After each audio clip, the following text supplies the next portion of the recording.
Агаал амж байгаа та бүхэнд баярлалаа. Хөтөлбөр зочны цагаар үргэлжлэж байгаа студидтэй би текстилийн доктортой үйлдвэрлэлийн төслийн менежер доктор Сарангой гурж оролцож байна. Урилгаас нь баярлалаа. Баярлалаа. Тэгэхээр юу н доктортой үйлдвэрлэл гэдэг асуудал ерөнхийдөө манайд хэрэгдэг болж байгаа. Тэгээд юу н хэр шинэ ойлголт юм бэ? Яагаад Монгол доктортой үйлдвэрлэл хөгжүүлэх юу шаардлагатай байгаа юм бэ? Ерөнхийдөө доктортой хөгжлийн зорилт гэдэг ойлголт бол тийм шинэ ойлголт биш. 2015 онд Нэгдсэн үндэсний байгууллагын ерөнхий ассамбле 70 дугаар ассамбле болоод тэгээд доктортой хөгжлийн зорилтуудыг хэрэгжүүлэхээр шийдвэр гараад тэгээд 2016 оны 1 сарын 1-ээс эхэлж хэрэгжүүлж эхэлсэн. Манай Монголын иргэд бол доктортой хөгжлийн зорилт гэдгээр нь мэднэ. Доктортой хэрэглээ ба үйлдвэрлэл буюу responsible consumption and production гэдэг бол энэ доктортой хөгжлийн зорилтын нэг зорилго нь юм. Ноос ноолрын салбар дээр яг доктортой хөгжлийн зорилго биелүүлэх, ялангуяа доктортой үйлдвэрлэл ба хэрэглээг нэвтрүүлэх гэдэг бол яг манай төслөөр Европын холбооны санхүүжилтээр манай төсөл анхудаага хэрэгжүүлж байгаа юм байгаа. Ер нь ноос ноолрын компаниуд байгаль дээлтэй үйлдвэрлэл эрхлэх ерөн сонирхол хэр бага. Компаниуд маань өөрөө ер нь бэлэн байгаа юм. Ерөнхийдөө бол яагаад ингээд доктортой үйлдвэрлэл хэрэглээ гэдэг энэ ойлголт ялангуяа сүүлийн 3-4 жилийн хүчтэй өрнчвөө яагаад ингэж мэрсээр сонсогдоод ирвэ гэхээр энэ ерөөсө хэрэглэгчийн өөрийнх нь хэрэгцээ шаардлагаас үүсэж гарч байгаа. Манай Монгол улс бол ноос ноолор гээд байгалийн шавхтшгүй баялагтай ноолор үйлдвэрлэл дээр дэлхийд 2 дугаарт орно. Энийг бол хүн болгон мэдж байгаа. Бид нар бол одоо хувцас үйлдвэрлэлийн салбарын хамгийн тансаг хэрэглээний хэсэгт одоо манай үндэсний үйлдвэрлэгчид ажиллаж байна гэсэн үг. Тэгэхээр яг энэ тансаг хэрэглээний бүтээгдэхүүнийг хэрэглэж байгаа хөгжингүү болон хөгжиж байгаа орны хэрэглэгчид маань эргээд биднээс загварлаг чанартаагаас гадна байгаль орчин дээлтэй нийгмийн хариуцлагатай зүй зохистой ийм аргаар үйлдвэрлэгдсэн бараа бүтээгдэхүүн шаардж эхэлж байгаа. Хэдэн тоо баримт дурдъя л та. 2021 онд Fashion Revolution гэх Францын олон улсын төрийн бас байгууллага гаргасан судалгаа байна. За энэ судалгаанаас харахад энэ байгууллага бол Европын холбооны 5 оронд 25-аас 75 насны хэрэглэгчдийг ингээд өргөн хамарсан судалгаа явуулсан байна. Тэгэхээр энэ судалгаанд хамрагчдын 75% нь бол компани байгаль орчны болон нийгмийн бодлогоо хэрэглэгчдэд мэдээлж авах ёстой гэсэн.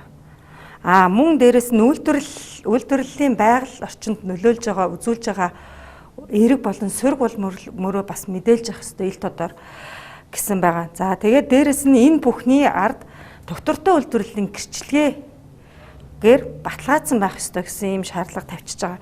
За мөн дээрэс нь Европын хэрэглэгч нар бас юуг маш их чухалчилж үзэж байгаа вэ гэхэд нийт судалгаанд орсон хэрэглэгч нарын 60% нь хүүхдийн хөдөлмөрийг одоо эрхэлдэггүй байх ёстой. Бид нар одоо хүүхдийн хөдөлмөрийг одоо зүй усаар ашиглаж, даралж, мулжих замаар одоо үйлдвэрлэсэн хувцас идэл хэрэглэхгүй гэж байгаа.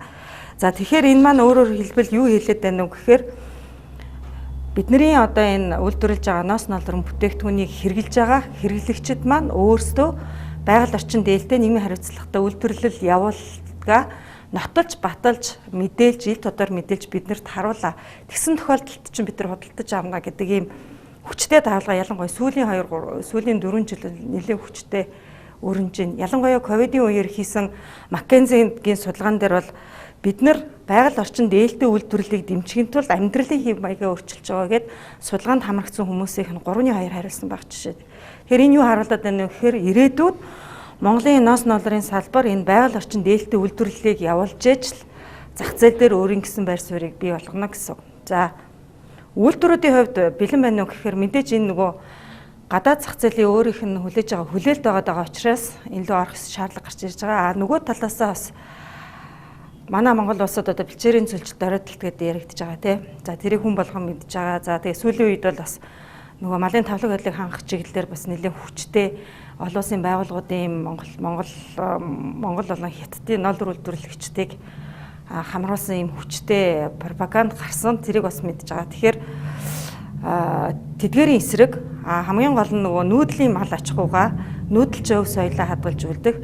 За энэ ноос ноолрын салбарыг нэмэн өртгийн сүлжээний эхлэл хэсэг буюу малчтайгаа хамтраад малчтай хашаатай хамтраад арын хэсэг буюу боловсруулах үйлдвэрүүд маань ингээд нөгөө ноос ноолрын салбар урт хугацаанд тууштай хөгжүүлэх юм бас ийм хандлага бол харагдаад байгаа. Тэгэхээр үйлдвэрүүд бол нэг талаас зах зээлийн шаардлага гарч ирж байна. Нөгөө талаас одоо яг Монгол эргэн үеийн хувьд ноос нулрын салбарыг илүү урт хугацаанд тэгээ яг энэ уламжлалт нүүдлийн мал аж ахуйгаа хадгалж үлдээд ингээд эрхлэх гэсэн юм сонирхол дамга харагдаад байгаа. За үйлдвэрүүд бол мэдээж бэлэн байна уу гэхээр бид нар одоо төслийн хүрээнд үйлдвэрүүдэд дэмжиж ажиллаж байна. Тэгээд энэ бол 2018 оноос хойш хэрэгжиж эхэлж байгаа төсөл. Тэгэхээр ерөнхийдөө бол 2 жилийн хугацаанд сургалтууд ч нэлээд явсан, мэдээлэлч нэлээд сайн өгсөн. Тэгээ үндэсний стандарт ч бас батлагдлаа саяхан. Тэгэхээр ерөнхийдөө бол бэлтгэл ажиллаа хийгээд явж байна л гэсэн үг.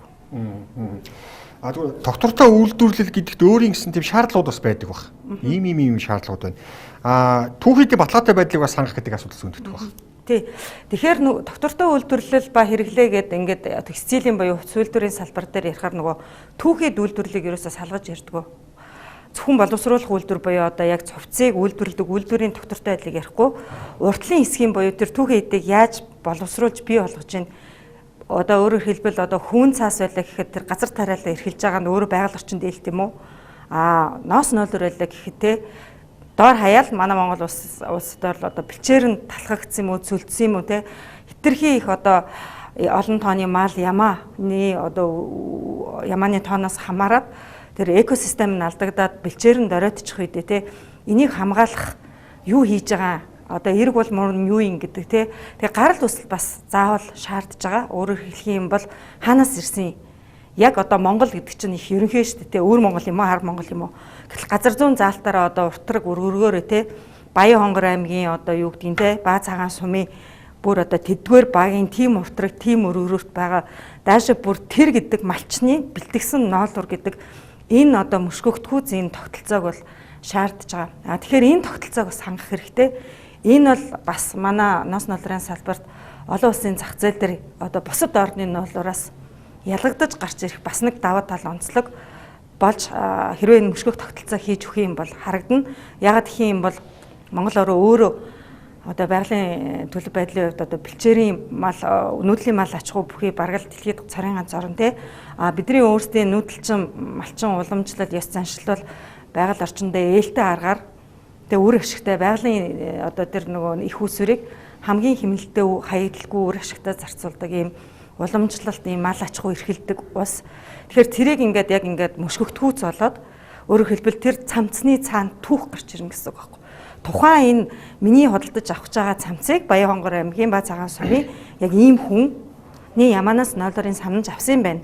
Гэхдээ энэ тухайн байж байгаа орон нутг нь одоо тэ ямааны мал аж ахуй эрхэлж байгаа малчин хүн бол байгаль орчинд ээлтэй үйл ажиллагаа явуулж байгаа юм байна. За энд ямар нэгэн байдлаар хүүхдийн хөдөлмөр огт оролцоогүй юм байна те. Гих мэтлэнгээр явсаар байгаа. За энэ ингээд одоо юу гэдгийг те Монголын одоо Улаанбаатар хотод байршдаг юу гэдгийг одоо X гэдэг компани дээр боловсруулагдсан юм байна. Энэ компанийн нь өөрийнх нь одоо байгаль орчинд гаргаж байгаа одоо хүлэмжийн хийгээд тэдэн хувь бууруулсан юм байна.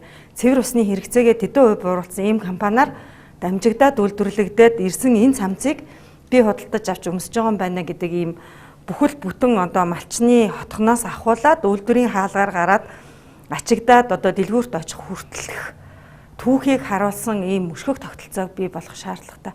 Тэгэхээр Монгол улсад тэр мөшгөх тогтолцоог яаж бий болох вэ гэхээр манай төсөл дээр хамтарч ажиллаж байгаа бэлчээр ашиглалтын нэгдсэн холбооныхон бол түүхийд мөшгөх тогтолцооны системийг ерөнхийдөө бол 2018 оноос хойш хөгжүүлж эхэлж байгаа. Одоо ерөнхийдөө бол туршилтын гэж үзэж байгаа, туршилтын маягаар эхлээ хөгжүүлсэн, туршилтын гэж үзэж байгаа 30-аад сумдад туршаад эхэлсэн байгаа. За энэ бол яг малчны хотгоноос үйлдвэрийн хаалга хүртэл мөшгөх боломжтой. Түрүүний миний яриад байгаа нөгөө мал нь эрүүл малаас авсан уу, бэлчээр нь эрүүл үү, малчин нь одоо яг хариуцлагатайгаар өөргөө ухамсарлж гин үү, яг газар зүүн залтаараа хаанаас ирсэн гэдгийг ингээд мөшгөөд ингээ блокчейн дээр суурилсан юм софтвер буюу QR кодтой тэрийг ингээ уншингууд ард нь үйлдвэрийн хаалга хүртэлх түүх гараад ирж байгаа.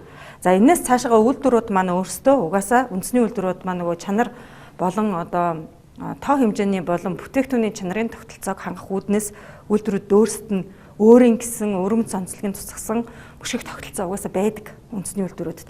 Тэгээд өмнөх тэр уртлын хэсгийг арийнхаа үйлдвэрлэлийн хэсэгтэй холбоод өгчих юм бол ингээд эн чинь нөгөө бүтэн нийлүүлэлтийн сүлжээгээрээ нөгөө түүхийд нь мөшгөгдгөөцөлж харагдаж байгаа гэсэн. Мөшгөгдөн гэдэг маань өөрөө баталгаатай байна гэдэг бас илэрхийлэлт давхар яваад байна да юу. Тийм, мөшгөгдөн гэдэг мөшгөх тогтолцоо гэдэг бол одоо яг тухайн бүтээгдэхүүн хэрхэн яаж үйлдвэрлэгдсэн түүхийг харуулж байгаа. Тэгээд одоо малчны хотгоноос ахуулаад үйлдвэрийн хаалгыг тэгээд даашаа бүр өшөө мөшгөх тогтолцоо илүү гүн гүнзгий явуулвал ямар тээврийн компаниар ачигдсан, тэгээд аль дэлгүүрт очисон гэд ингээд бүгдийг нь оролцуулаад ингээ мөшгөх. Тэгэнгүүт тэр дотор чинь мөшгөх тогтолцоо зүгээр ингээд энүүгээр дамжсан гих биш. Доктортой айдлын мөшгөх тогтолцоо гэдэг бол малчин доктортой айдлыг яаж хангасан, боловсруулах үйлдвэр доктортой айдлыг яаж хангасан, үзүүлэлтүүдтэй эсвэл гэрчилгээтэй. Доктортой айдлыг нэг бол одоо доктортой айдлын гол үзүүлэлтүүдээр илэрхийлж болно. Нөгөө бол олон улсын болон үндэсний одоо гэрчилгээ баталгаажуулалтаар бас илэрхийлж болно. Бас хэрэглэгч тэр болгон тэр бүхнийг унших шаардлага байхгүй шүү дээ. Олон улсын одоо ISO 9001 гэдэг шиг доктортой айдлын олон улсын Step by Ecotex ч юм уу эсвэл Global Organic Textile стандартын гэрчилгээтэй ч юм уу эсвэл ядаж Монгол улсын үндэсний MNS 6926 2021 стандартын шаардлага хангасан гэсэн ийм гэрчилгээнүүд байхад бол ингээ мөшгөх тогтолцоонууд дээр эдгээр нь яваад ахад хэрэглэгч нөгөөдгөө орчин үеийн технологиор гар утасныхаа смарт аппликейшнийг ашиглаа, QR кодыг уншууллаа, бүх юмнуудыг харлаа. Энэ бол нөгөө хэрэглэгч ухаалаг сонголтоо мэдээлэл тулгуурсан ухаалаг сонголт хийхэд мөшгөх тогтолцоо чинь ингэж нөгөө тусдхан болж байгаа гэсэн. Тэгэхээр мөшгөх тогтолцоо бол өөрөөр хэлбэл доктортой айдлыг илэрхийлж байгаа арга хэлбэр, технологийн нэг арга хэлбэр. Тэгвэл үйлдвэрлэлийн түвшинд байгаль хэлтэй үнэхээр үйлдвэрлэл эхэлж байна гэдгийг хэн хаана баталгаажуулах юм? Үйлдвэрлэлийн түвшинд саяны миний ярьсан 69026 2021 гээд текстилийн доктортой үйлдвэрлэл удирдамж гээд стандартыг 2020 оны 7 сард баталсан байгаа. За тэгэхээр энэ стандарт маань бол ер нь бол стандартын хэм хэмжээ шаардлагатай яг энийг хангах ёстой гэсэн. За тэгвэл тэрийг үйлдвэр яг хэрэгжүүлсэн хэсгийг хэн баталгаажуулах юм бэ гэдэг асуудал гарч ирнэ. Тэгэхээр Монгол улс маань өөрөө үндэсний итгэмжлэлийн төв байдаг. Үндэсний итгэмжлэлийн төв бол Монгол улсад үйл ажиллагаа явуулж байгаа баталгаажуулалтын албадуудын үйл ажиллагааг хянаад аудит хийгээд ингээд баталгаажуулалт өгөх эрхийн нөгөөд явж байдаг. За 2021 онд Ноос ноолрын холбооны дэргэд яг текстилийн салбарт баталгаажуулалтыг хийх алба байгуулагдсан. Тэгээд энэ байгууллага маань 2021 онд 17065 ISO 17065 гээд нөгөө баталгаажуулалтын байгууллага тавигддаг ISO стандартын шаардлагыг бүрэн хангаад гэрчлэгээ одоо стандарт хэмжилсэн газар үндэсний итгэмжлэлийн төвөөс авсан байгаа. Тэгэхээр цаашид одоо миний яриад байгаа доктортой үйлдвэрлэлийн шалгууруудыг хангаж байгаа эсэхэд баталгаажуулалт хийх байгууллага нь Ноос ноолрын холбооны дэргэдэх энэ баталгаажуулалт алба болж байгаа. За Ноос ноолрын холбооны дэргэдэх баталгаажуулалтын албаны нэг онцлог бол тэнд ажиллаж байгаа орон тооны болон орон тооны бас 13 шинжээч бол текстилийн салбарын мэдлэгтэй, текстилийн салбарын одоо яг технологич инженерээр төгссөн, салбартаа 10-аас дээш жил ажилласан ингээ ийм туршлагатай ийм шинжээчдэр бүрдснээр онцлог. Тэгэхээр цаашдаа ерөнхийдөө одоо Европын холбооны төсөл дууссан байсан ч гэсэн үндэсний стандартын дагуу үндэсний үйлдвэрүүд маань одоо байгаль орчинд ээлтэй үйлдвэрлэл явуулж байна гэдгийг Ноос ноолрын холбооны дэргэдэх баталгаажуулалтын албаны шинжээчд баталгаажуулаад гэрчлэгийг нь олгоод ингээд явна гэсэн үг. Энэ бүх процессыг харахад тодорхой хэмжээний нэм үртэг шингэх гэдэг шиг байна. За нөгөө талаараас гадаад зах зээл дээр илүү тийшээгээ чиглэсэн бас бодлого байна гэж би хараад байна. Тий. Ерөнхийдөө бол Ноос ноолрын зах зээл бол ерөнхийдөө манай үндэсний үйлдвэрүүд бол бүгд л гадаад зах зээл рүү тэмүүлж байгаа. Ерөнхийдөө манай Монгол улсын Ноос ноолрын бүтээгдэхүүн ялангуяа эцсийн бэлэн бүтээгдэхүүн бол Европын холбооны улс руу их гардаг, Япон руу гардаг, Солонгос руу гардаг. За Америк нэгдсэн улс руу гарах оролдлого хийж гин. Тодорхой хэмжээгээр Хятад руу гардаг, Орос руу бас гардаг.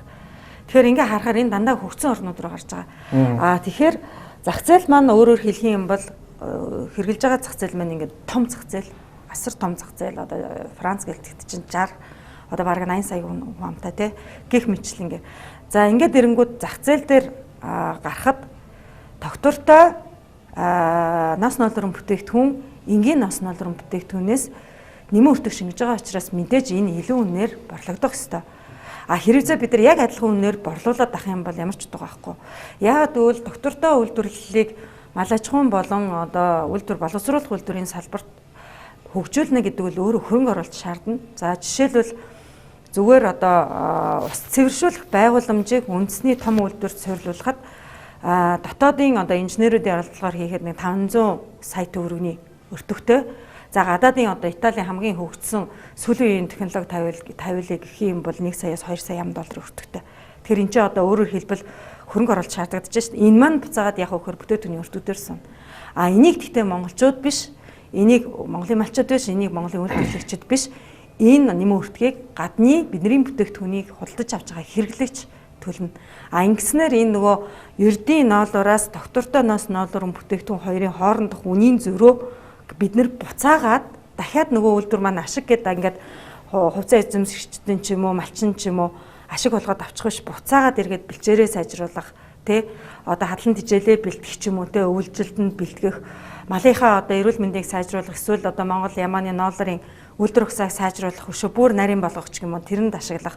За боловсруулах үйлдвэр дээр болоод ирэхээр нөгөө байгаль орчин дээлтэй бүх орчин үеийн дэвшил технологи баг багаар нэвтрүүлгээд ашиглах замаар ингэж байгаа. Тэгэхгүй яг адилхан үнээр зараад ахын юм бол тэ энэ ингээд эргээд энэ доктортой хөгжил чинь ингээд цааш ингээд хөрөнгө оруулалт хийгээд явах боломжгүй болно. Гэтэ ерөнхийдөө бол дэлхийн нийтээрээ дэлхийн санхүүжилтийн байгууллагууд бол доктортой хөгжлийг маш хүчтэй дэмжиж байгаа. Яагаад гэвэл дэлхийн нийтээрээ нуур амьсгалын өөрчлөлтийн эсрэг энэ дэлхийн дулаарлч одоо 2 градус дээр барьчих санаатал үзээд нь шүү дээ, тэ. Энэ маань өөрөө ингээд нөгөө нэг ганцхан Монгол улсын төлөөч биш, ингээд дэлхийн нийтээрээ хийж байгаа учраас сүүлийн энэ олон улсын санхүүжүүлэгч байгууллагууд бол ногоон санхүүжилтийг асар ихээр гаргаж ирж байгаа. Бидний хамгийн сайн мэддэг жишээл бол Хас банкны одоо хөлөмжийн хийг бууруулах $50 сая өртөгтэй төсөлтэй. Энэ бол дахин дэлхийн уур амьсгалын сангийн санхүүжүүлж байгаа төсөл. Гэх мэтлэнгээр энэ ногоон санхүүжилтүүд бол угаасаа цаашид ч гэсэн улам бүр нэмэгдэх болно. Тэгээд ирэхээр санхүүжилтийн их усрүүд байна. Тэгтээ байлаа гээд эн чинь бид нөгөө нэг заавал доктортой ноолуураа уламжлалт ноолуураас илүү одоо үнцийн үсгэж зархал шаардлага усна. Ер нь л төсөл хөтөлбөрөөс үлээд маш хэрэгжиж байгаа. Яг боловсруулах үйлдвэрийг дэмжих төсөл ер нь анх удаа хэрэгжиж байгаа юм ерөнхийдөө хараад юм. Ерөнхийдөө бол манай энэ төсөл 2018 онд эхэлсэн төсөл, Европын холбооны санхүүжилттэй. Тэгээ ерөнхийдөө Азийн орнуудад доктортой хэрэглээ ба үйлдвэрлэлийг нэвтрүүлэхэд дэмжлэг үзүүлэх зорилготой Switch Asia гэдэг програм байдаг. Энэ програмын хүрээнд энэ төсөл хөтөлбөр хэрэгжиж байгаа. За Switch Asia програм бол 2008 оноос эхлээд хэрэгжсэн. За 2018 онд Монгол бас анх удаа текстил хийх салбар дээр ингээд ийм төсөл аваад хэрэгжүүлж байна. За Switch Asia програм өөрөө болохоор 2008 оноос хойш Азийн 80 мянган жижиг дунд үйлдвэрүүдтэй хамтарч ажиллаж одоо тэр Азийн бүх орнуудад доктортой үйлдвэрлэлээ хэрэглээг нэвтрүүлсэн ийм туршлагатай 300 сая еврогийн хөрөнгө оруулалт хийгдсэн Европын холбооноос ийм одоо том малгай дээвэр хөтөлбөрийн хүрээнд хэрэгжиж байгаа ийм төсөл байгаа. 4 чиглэлд ажиллаж байгаа гэж би ер нь ойлгоод байна. За гэхдээ яг ямар бүтээгдэхүүн, ямар бүрэлдэхүүн сүйдтэй байхын стандарт сая та хэллээ. Үүнээс өөр яг ямар ажлууд нас хийгдээд байна? Ерөнхийдөө бол доктортой үйлдвэрлэл хэрэглээ гэдээ ярихаараа төгөөмлөр юу яригддгөө гэхээр эрчим хүчний хэмнэлттэй технологи яригддаг. Өөрөөр хэлбэл хөдөлмөрийн хийг бууруулах. Хөдөлмөрийн хий буюу одоо нөөцлүүлж байгаа одоо нөөц агаар мандалд гаргаж байгаа хөдөлмөрийн хийг бууруулахын тулд нэгдүгээр эрчим хүчний хэмнэх хэрэгтэй, хоёрдугаар сэргээх эрчим хүчээр ашиглах боломж байна. Хоёр дахь юм цирус, ундны усны хомсдолд орох магадaltaй. Монгол улс ч одоо ер нь 2030 онд нэлээд өндөр ундын усны хомсдолд орох орнуудын нэгэнд одоо ангилагдсан байдаг. Цэвэрсний хэмнэлт. За хоёрдугаарт болоод ирэнгүүт үйлдвэрийн хаягдл ус буюу одоо манай анхан шатны үйлдвэрүүдийн нөгөө түүхийн ноолуур юм уу түүхийн ноосыг угаагаад гарч байгаа усыг цэвэршүүлээд дахин ашиглах. Тэ? Тэгээ хатуу хог хаягдл. Хатуу хог хаягдл ялангуяа энэ нөгөө химийн мянцаар хийгдсэн хувцсан дээр бас асар том. Өөрөөр хэлбэл манай текстилийн салбар энэ одоо бидний хэрэглээд байгаа полиэстерэн болон одоо энэ химийн мянцаар хийгдсэн хувцснууд чинь нөгөө далаад тэнгисийг бохирдуулж яадаг хамгийн том бохирдуулагч нөгөө ердийн ийм гялгар одоо ийм пластик ийм хувцсар сав гялгар уутнаас гадна бидний хувцснаас гарч байгаа тэр одоо химийн мянцны бохирдол бол нэлээд өндөрт орж явдаг дэлхий дээр. За хатуу хог хаягдлаа. За тэгээд нийгмийн хариуцлага түрүүн ярьсантэй хүүхдийн хөдөлмөр эрхлэхгүй байх. Одоо эрхтэгш боломж олгох, хүний хөдөлмөрийг дарлаж мүлжгүй байх, хүнд одоо зүй зохистой амьдралын хамгийн анхаас шатны хэрэгцээг хангах цалин өгөхтэй тухайн ажиллаж байгаа үйлдвэрийн ажлагчдын хөдөлмөрийн аюулгүй ажиллагаа эрүүл ахуй хангагдсан юм уу гэх мэтлэнгээр ингээ нийгмийн хариуцлагын асуудлууд ороод ирдэг. За тэгээд дээрэс нь химийн бодисын зохистой хэрэглээ буюу ногоон химийн бодис. Байгаль орчин, экологи, экосистем, хүний эрүүл мэндэд ямар нэгэн сөрөг улмөр үлдээхгүй химийн бодис ашиглана гэсэн. Ингээд нэг ийм хид хідэн түгээмэл одоо ийм шаардлагууд тавигддаг. Тэгээ энэ түгээмэл шаардлагуудын хүрээнд үйлдвэрлэлээ явуулж байгаа эсгийг л харуулах хэрэгтэй. Тэгээ төслийн өрөөнд ерөнхийдөө стандартаас гадна бид нар юу хийж байгаа гэхээр түрүүн бас өмнө товчонд дурдсан эхлээд бид нар одоо үйлдвэрлэгч нартаа мэдлэг өгөх хэрэгтэй болсон. Доктортой хөгжил гэж юу юм? Яг доктортой үйлдвэр хэрэглээ текстилийн салбарт буугаад ирэхээр юу болдгийг яг энийг ноос ноолрын салбартаа уяад ирэхээр бид нар юуг нь илүү анхаарах хэрэгтэй тийм. Тэгээ бид нар бол эхлээд судалгаа хийсэн. Яг манай үйлдвэрүүдийн байгаль орчин нийгмийн одоо нөлөөлөл нь ямар шоухан түвшиндээ нэгдийг олон улсын стандартын шаардлагыг барьж байгаа судалгаа хийсэн үйлдвэрүүдийнхээ сайн дурын үндсэн дээр. За энэ судалгаан дээр үндэслээд бид нар одоогийн байдлаар 2020 онд нэг боловсруулах үйлдвэрийн 50 гаруй инженерүүдэд 5 өдрийн сургалт явуулчаад байж гэн онлайнаар нөгөө цар тахлын юутай холбоотой. За мөн ноос ноолрын холбооны дээр гэдэг 10-аад текстилийн одоо экспертүүдийг бас сургалтанд хамруулж цаашид одоо энэ хүмүүс маань мэдлэг мэдээлэлтэй үйлдвэрүүдэд мэдээлэлээ түгээд явах ийм боломжийг хангаж өгсөн. За дээрэс нь бид нар бас доктортой үйлдвэрлэл гэдэг гарын авлага ноос ноолрын салбарын доктортой үйлдвэрлэл гэдэг гарын авлага хэвлүүлж одоо үйлдвэрүүдтэй 200% одоо бараг тарагдчихад байна. Үйлдвэрүүдэд тэр гарын авлага маань одоо саний миний ярьсан юмнуудыг яаж үйлдвэрлэлийн шугам дээр нэвтрүүлэх үү гэдэг яг юм бодит практик одоо жишээтэй тэгээ яг саний ярьсан 5 6 бүлгээр хуваагдсан тийм одоо инженер хүн аваад хэрэглээд ингээд нэвтрүүлээд явах үз тийм гарын авлага бэлдсэн байгаа. За дараагийн юм одоо яг хийгдэж байгаа бол бид нар нэг бараг 200 цагийн зөвлөх үйлчилгээг үндэсний 17 8 үйлдвэрүүд дээр 17 8 үйлдвэрүүдээс нэг 12 үйлдвэр дээр нь хэрэгжүүлчихэд явж байна. За энэ яаж байгаа вөхөр нөгөө яг ингээд хийгээд ирэхээр хийх ажил их. За яг ингээд нөгөө шинээр хийгдэж байгаа ажил учраас асуух лавлах юм гарч байгаа учраас манай зөвлөхүүд яг саний ярьсан дээр 5 6 чиглэлээр дагнаад зөвлөгөө өгөөд одоо жишээлбэл нэг үндэсний үйлдвэр байлаа гэхэд би одоо шинэ барилга барьж байна. Анхнаас эрчим хүчний хэмнэлттэй тэгээд нэг сэргээгт эрчим хүчийг ядаж гэрэлтүүлгэнд ашигламаар авах юм яах вэ гэхээр зөвлөгөө өгчдөг. За дараагийн үйлдвэр болохоор би одоо бас цэвэршүүлэх байгууламж барьж байна. Гэтэ би усаа дахин ашигламаар байна. Цэвэршүүлэх байгууламжаа би яаж хийхээр бас энэ дээр зөвлөгөө өгдөг. Ингээд иймэрхүү маягтайгаар ингээд нэг 200 цагийн зөвлөгөө өгчөд явж байна. Цаашид одоо энэ сургалт болон зөвлөгөөг үргэлжлүүлэх болно. Яг ноос ноолрын салбар экспорт тоос жилдээ нэг 480-500 орчим сая долларын экспорт хийдэг гэсэн юм мэдээлэл байгаа. Яг та бүхний одоо саяны битүүрийн ярьсан ажлууд бодит амьдралд хэрэгжиж эхэлснээр энэ тоо хэрэг хэмжээнд нэмэгдэх өөрөөр гадаад зах зээл экспортын хэмжээ маань хэрэг хэмжээнд нэмэгдэх тийм боломж байгаа гэж та бүхэн харж байгаа. За мэдээж орлогыг ингэж харж болно. За манай одоо хил хязгааргүй малын эмч нар ба агрономч тэгээд байгуул 2014 оноос хойш доктортой ноолрын одоо нэмэгдэх сүлжээг туршиж байгаа. За тэр нь маань яаж байгаа гэхээр боловсрол одоо малчтын хошоодоос төг хийдийн бэлдэж аваад гэхдээ тэр бол нөгөө олон улсын стандартын шаардлагын дагуу ангилж аваад яг малчны хотгон дээр ангилалт хийх гэсэн үг байхгүй үйлдвэр дээр ирээд биш. Тэгээд нэгдүгээрт нь хоёрдугаарт нөгөө малчны хошоодыг өөрийг нь одоо байгаль орчинд ээлтэй үйл ажиллагаа явуулж байгаа гэдгийг нь нотолж баталж харуулжуулсан гэрчлэгээжүүлэлтийн схемийг бий болгоод тэгээд одоо Монголын болон Европын зах зээл дээр зарж байгаа. За Монголын зах зээл бол өөрөө нэг 10% дотооддоо бол илүү үнээр 10 хүртэл хуваар илүү үнээр авж байгаа. Гадаадын зах зээл бол брендийн өөрийнх нь нөгөө барьж байгаа одоо нөгөө хэр нэр хүндтэй гэдгээс нь хамааруулаад одоо 10-аас 30%, заримдаа бүр 50% хүртэл одоо тэ хэрвээ чанар хангаад тэгээд үнэхээр доктортой гэдэг баталж чадах юм бол ингээд юу яж байгаа. Гэхдээ энэ бол самсан доллараар. Яг би одоо текстилийн инженер хүний хувьд манай энэ ноос ноолрын салбарын хөгжил самсан доллар гарахтаа биш.